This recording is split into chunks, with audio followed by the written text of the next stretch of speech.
Thank you, Mr. Speaker, for giving me this opportunity to support the committee report and also to support all the nominees, Honorable Speaker, those who have been nominated to represent our country in various countries.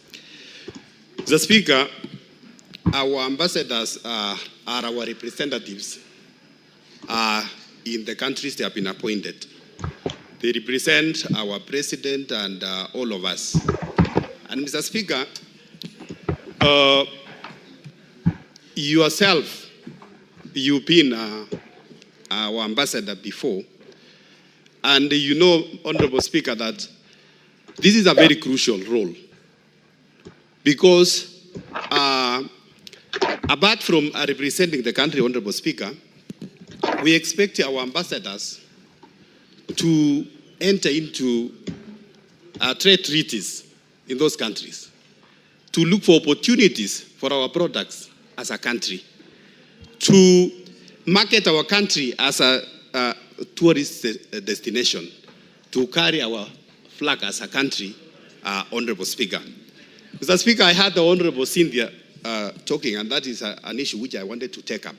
Why is it that in many cases we have had Kenyans being mistreated outside there? We have had Kenyans being mistreated in Saudi Arabia, in other countries, as if we don't have ambassadors or consulates in those countries. Why are they suffering? What is the role of those ambassadors in those countries? In fact, Honorable Speaker, cases we have had, one of the roles, apart from the representing us, one of the roles of our ambassadors is to protect our citizens Kenyans in those countries. So we should not be hearing these issues that we have Kenyans, Mr. Speaker, who have gone to overseas countries because they have been given jobs there. But when they come back to the country, they are coming back in coffins. They have been killed. They have been mistreated. Where are our ambassadors? So, Mr. Speaker, I want to support all of them. And we ask them to make sure that all Kenyans, wherever they are, Honorable Speaker, because I know as Kenyans we have many learned Kenyans, Mr. Speaker, and we have a lot of skills, and wherever we go, we do our jobs very well. So wherever they are, Mr. Speaker, it's only that sometimes we want also to ask our people when they go there, those who go those countries, they need to adhere to the rules and the regulations, the laws for those countries, and also to register to our embassies, so that even as our ambassadors looks after them, they have a record of what they are doing.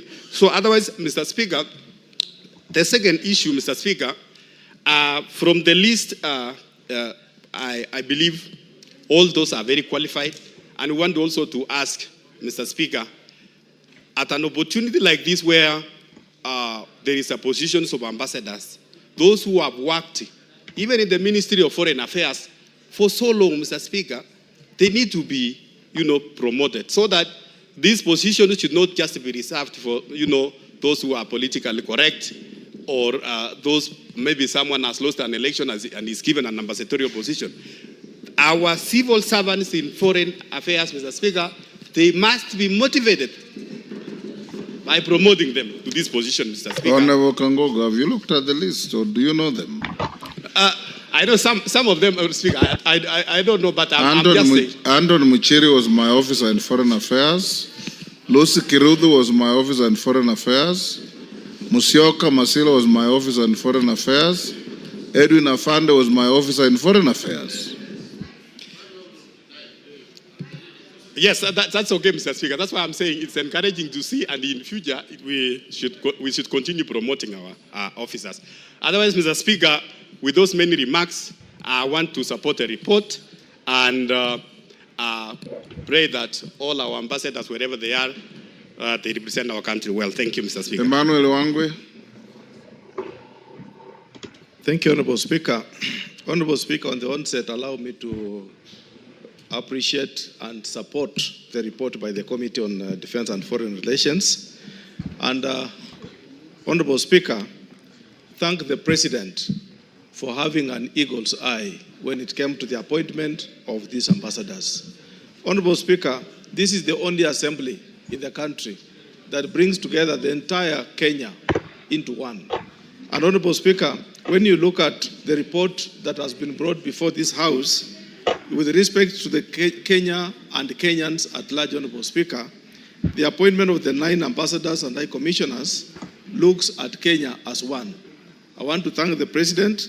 The Honorable Speaker, a name from Rift Valley is there, a name from Western is there, a name from Northeastern is there, a name from Eastern is there. And Honorable Speaker, when you look at the chances that have been provided, Kenya is represented.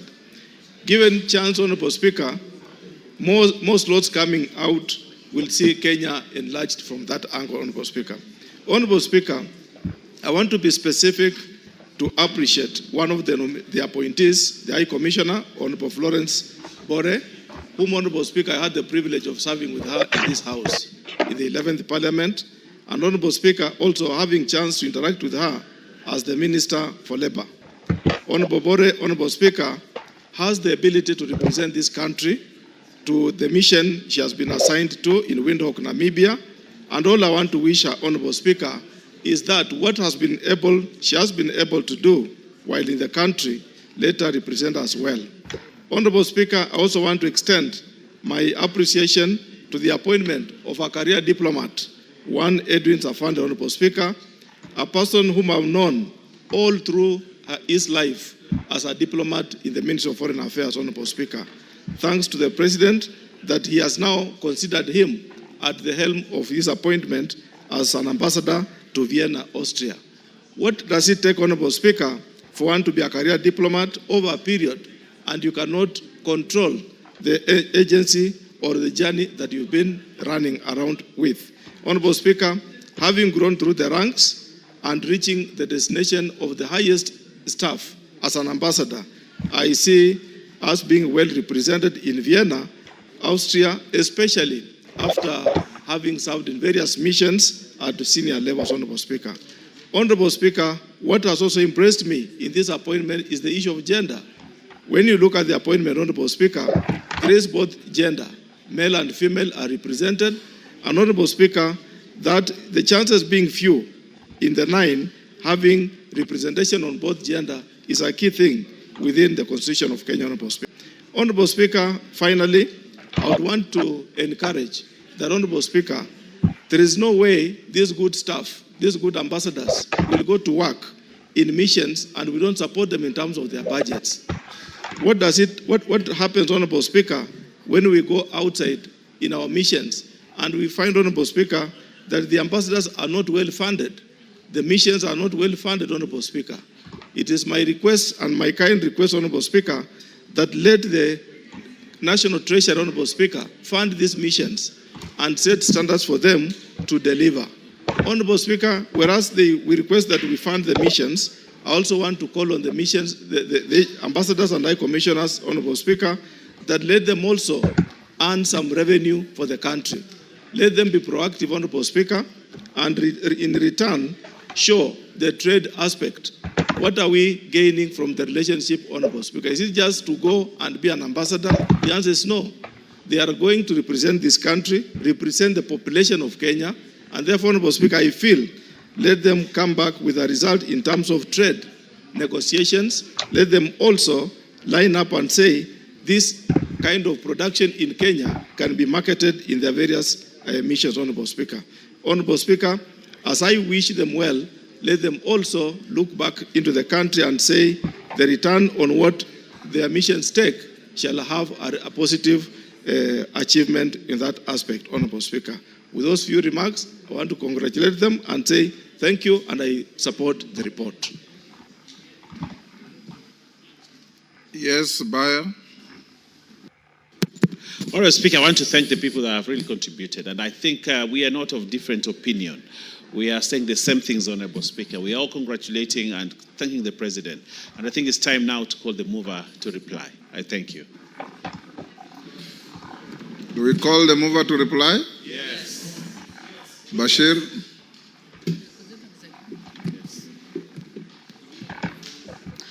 Thank you, Honorable Speaker, and I want to take this opportunity to thank all the members, both those who contributed and those who have not, because it looks like there is no contrary opinion to what the committee has presented. and that shows that the House has the trust and confidence with the report of the committee, and therefore say that all your sentiments, all your concerns we've noted, and ensuring that all is taken care of. I'm sure certain issues have been raised where career ambassadors, if you look at the report, 5 out of 9 are career ambassadors who have worked with the Ministry of Foreign Affairs, and this is a good record, and I think going forward we need to appreciate that it should continue that way, including the fact that they mix both career ambassadors and also ambassadors or nominees from outside. I also turn to reckon the fact that we need to fund the missions and ensure that Treasury releases the exchequer mostly in good time. Honorable Speaker, we have 74 missions that are dotted across the globe, and these also require oversight by this committee. So I'll also urge that through your office and the office of the clerk, that the Committee of Defense, Intelligence and Foreign Relations is adequately facilitated so that they can go out there to oversight and ensure that funds allocated are properly utilized. I want to take this opportunity to wish all the 9 nominees all the very best, and if this House approves, that they take up their jobs and serve Kenya and Kenyans diligently. I beg to move. Thank you. Honorable members, I now put the question at order number 8, which is that taking into consideration the findings of the Departmental Committee on Defense, Intelligence and Foreign Relations in its report on the approval hearings of 9 nominees for appointment as High Commissioner, Ambassador and Consuls General, laid on the table of the House on Tuesday, 23rd September 2025, and pursuant to the provisions of Article 132(2)(e) of the Constitution, Section 22 of the Foreign Service Act, Cap 185(e), and Sections 3 and 8 of the Public Appointments Parliamentary Approval Act, Cap 7F, this House approves the appointment of the following persons as 1. Ambassador, High Commissioner, Honorable Florence Chepngetich Bore EGH, Windhoek, Namibia. Ambassadors and Consuls General, Ambassador Anton Mwaniki Mushiri, Ankara, Turkey. Ambassador Lucy Kiruthu, Bangkok, Thailand.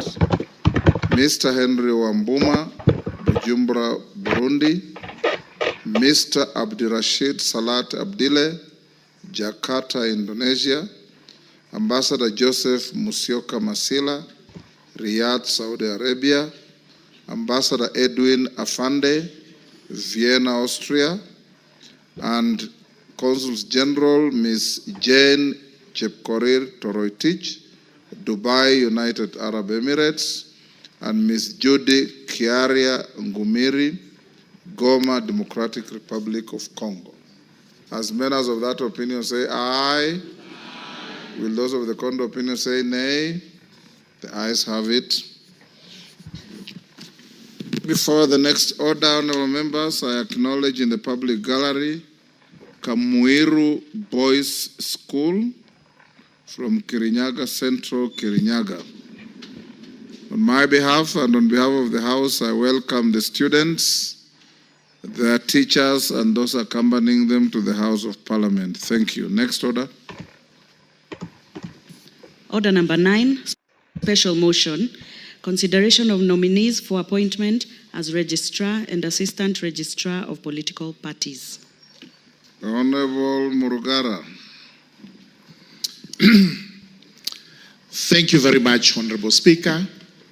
Honorable Speaker, I beg to move that, taking into consideration the findings of the Departmental Committee on Justice and Legal Affairs in its report on the approval hearings of nominees for appointment as Registrar and Assistant Registrar of Political Parties, laid on the table of the House on Tuesday, 23rd September 2025, and pursuant to the provisions of Section 34A and paragraph 6 of the 6th schedule of the Political Parties Act, Cap 7D, and Sections 3 and the OME, Assistant Registrar.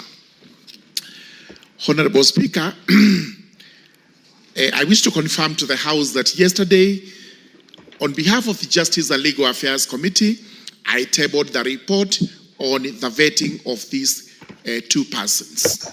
I confirm that the vetting took place when the House was on recess, and I profoundly thank the members of the Justice and Legal Affairs Committee, including my Vice Chairman, the eminent members, including Honorable Gladys Boss.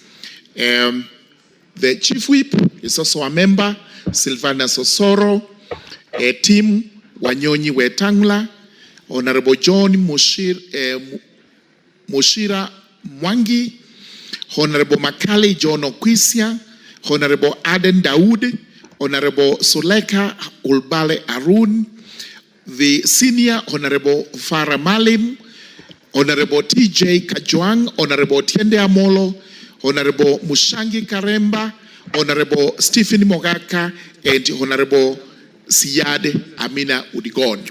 They took their time of the recess to come and vet these two officers on the 28th of August 2025. Honorable Speaker, as the report is elaborate and comprehensive, and having read this report, because I know each member has done so, I wish to summarize that the findings of the committee are that these two persons are actually suitable. May I point out that on behalf of the committee, the approval hearings were exhaustive. We were able to ascertain what was necessary, including the candidates' academic qualifications, proven knowledge and experience in the relevant field, finance, management, political science, law, governance, and public administration. When it came to the first nominee, office of the Registrar of Political Parties, and this is a very, very important office, especially now we are moving towards another general election. And this office has a role in actually ensuring that political party in place, well organized, so as to nominate whether Mr. John Cox actually qualified to hold this position, and we were left with no